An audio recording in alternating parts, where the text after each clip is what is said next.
Jai Shri Krishna. Welcome back to another story time presented by Swasti Vaatika. My name is Diviyaa and I've been given the opportunity to share a message with you all. This story is called The Greatest Devotee. We know that Narada Muni is one of the greatest devotees of Lord Vishnu. He would chant Narayan Narayan with a tranquil tilt of his head, hands raised towards the heavens in a cheerful smile. He would start all sentences and end all meetings with a filled space between speeches and chant of Narayan Narayan. Narada Muni took great pride in holding this special place in his Lord's heart. One day, he approached Vishnu and asked, "Who is your best devotee, my Lord?" Narada Muni was quite sure that Vishnu would take Narayan's name. However, Vishnu answered, "There is a farmer in the village who is my greatest devotee." Narada Muni was perplexed, but how could he second guess what his Lord held true? He left the Vaikunt, Vishnu's abode, and went to find this farmer.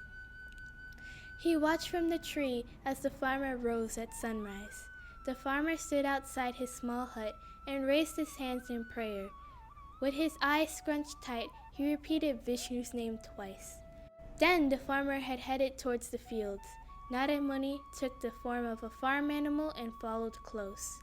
In the field, the farmer worked relentlessly, and when the sun had set and darkness had ascended, he returned home to his family. When it was time to sleep, the farmer raised his hands once again in prayer, calling the Lord's name, and closed his eyes to sleep. Narada Muni was not sure if Vishnu was joking with him. How could this man be a more cherished devotee than Narada Muni himself? Brimming with distress, he went to the Lord for an answer. "Narayan, Narayan, I followed the farmer all day. I don't understand why you would consider him so precious. How? How can he be the most best devotee? Lord, how can you insult me? He did not take any time out of his prayer, nor meditate or visit any temple. All he does is say Hare Rama, Hare Krishna a few times while doing these daily tasks of his, and you call him your greatest devotee?"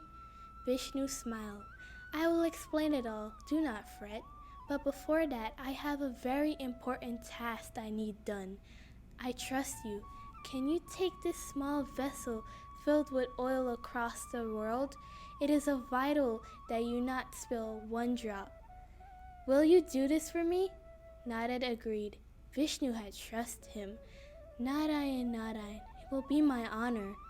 He would complete the task, and Vishnu would be so pleased that he would name Narada Muni the greatest among all devotees. So, Narada Muni went around heaven and earth without blinking, his hand held steady, intent on the task at hand. He made sure not one drop of oil was spilled. Finally, he returned victoriously. Vishnu welcomed him with open arms. He took the vessel and made Narada Muni sit close. "I see not one drop is missing. Well done, my trusted Bhakt. However, tell me, while you were on your journey, how many times did you recite my name?" Narada Muni frowned. "Not once, my lord. I was in deep concentration, doing my best to complete the task given by you, giving it my all." The wise god nodded. "Now I will tell you why the farmer stands out. The farmer is also doing my work. The greatest of the farmer is that he sincerely and selflessly remembers me while performing his own duties. It doesn't matter how much time or externally he prays for me. I am overwhelmed by his love for me." Dear friends, from the farmer we can learn that spiritual life and devotion to God is a constant process. While doing duties, we should be absorbed in Krishna. Jai Shri Krishna.